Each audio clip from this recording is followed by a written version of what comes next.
On June 27, 2025, Gavin Newsom signed California's state budget. While seemingly an unremarkable moment, it actually marks a watershed moment in California history. Wile E. Coyote, progressive ideology crashed headfirst into the wall of reality, and for the first time, the ideology cracked. A confluence of state and national factors forced the governor and the legislators to face an uncomfortable truth. California is broke. California has a history of profligate spending under a pay-for-it-later mindset. The most egregious has occurred since 2022. In 2022, bogus revenue projections spurred Newsom into declaring a $97 billion budget surplus. Ever generous with other people's money, the legislature gifted the non-existent largesse to every special interest they could find. Rosy revenue projections continued. The state was expecting $200 billion a year every year from 2022 until 2026. The May 2024-25 budget revision tells the true story. The actual revenue each year was at least $40 billion short.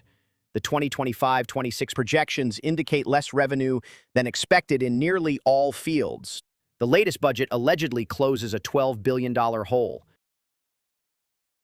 Allegedly because it employs the typical accounting shenanigans employed by fraudsters: move money around, defer payments, borrow, all of which would be unnecessary in a true budget. These shenanigans are nothing new and are barely worth the coverage. The newsworth aspect is what the politicians actually cut. The legislature, shockingly, approved cuts to publicly funded illegal alien health care, and just a year and a half after the state decided to expand coverage to all illegal immigrants. Naturally, some members of the legislature were unhappy. I can't express how much joy I felt when we expanded basic health care for every single one of those workers.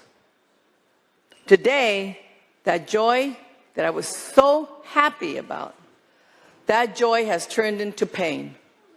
That joy has turned into shame, and that joy has turned into betrayal.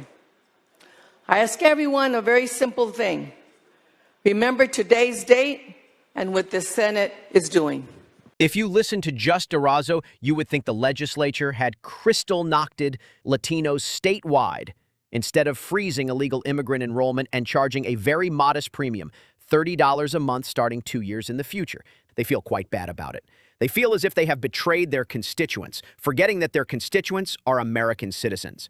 But as Newsom et al. Engages in a celebratory circle jerk, those with a semblance of fiscal responsibility know that California is facing a future of problems. Bills from the fires that ravaged LA County at the beginning of 2025 and the pro-illegal immigration riots that scorched the city in June will be due. The state continues to hemorrhage businesses and high-income earners while importing illegal alien leeches. The big, beautiful bill that was signed on July 4th slashes Medicaid funding by $1 trillion over the next decade, meaning California could lose 19% of its federal funding. Normally, Newsom wouldn't care about these problems. While the specifics are unique to the time, the generals are nothing new. The politicians do this little dance with every budget. The true change is that Newsom's presidential ambitions have shown a spotlight on the state. Prodigal spending with no thought of the future may be a staple of the federal government, but voters hate it and will vote for any candidate who vows to put a stop to it. Newsom can't campaign on fiscal responsibility while flaunting the opposite, not when voters are keenly aware of California's spending habits. Ultimately, the anemic posturing the legislature agonized over won't be enough to stop the coming collapse. Eventually, later always comes for those with the pay-for-it-later mindset, and the legislature will truly be agonized. Negativity aside, it's the thought that counts, and for once, the legislature actually thought, how are we going to pay for this? Truly a watershed moment.